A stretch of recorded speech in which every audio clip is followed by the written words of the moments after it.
这只看起来有点脏的白色小狗，就是黄先生买给女儿的。不过现在他打算把狗退掉，主要是因为小狗最近状况不断。买回去当天晚上，他就在那边，就是没精神，打瞌睡。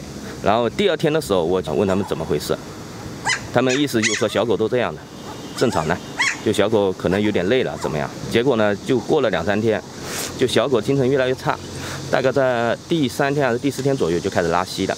黄先生介绍，他买这只小狗前，先在网上联系上一位卖狗人，对方让他到杭州彭埠东旺府小区的一家宠物会所选狗，小狗的价格是1200元，钱是直接在线下支付的。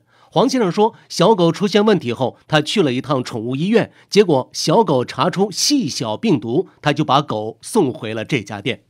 但是总共已经看了700、800块钱嘛，然后我就拿到店里面来，我拿给他，他说他免费治嘛，然后放在他这里治了一段时间，治到6月26号的时候，那我来接，结果当天晚上他就是咳嗽，就接的时候是好的吗？接的时候看不出来。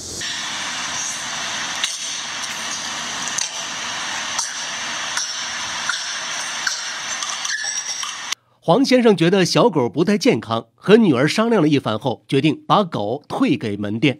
你女儿有没有给它起名字？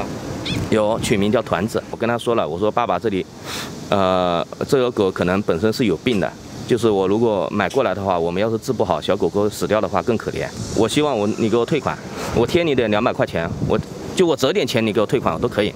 给我来一句话就是说，你要么你送给我差不多，你还退给我。他说怎么样。找到杭州彭埠东旺府小区外的这家宠物会所，熊老板介绍，他把小狗卖给黄先生时，签订过一份登记表，上面写着24小时出现犬瘟细小无条件换，过期本店概不负责。我们就是包2天细小犬瘟，我说你确定买你就买，不确定买你就不要买。我买了第8天以后，他到医院检查有细小，这个拿过来我这里帮他看，我也帮他看好了。他有点感冒了以后，他就说老板，我这个狗还给你，你能不能把这个钱还给我，给你折200块钱？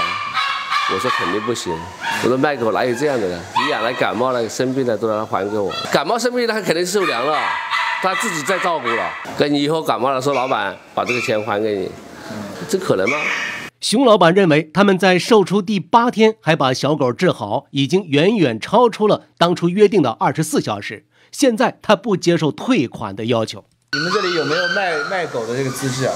买狗的全杭州都没有了，我们自己养自己卖。自己养自己卖。对。那这个算不算超范围经营呢？也属于算吧。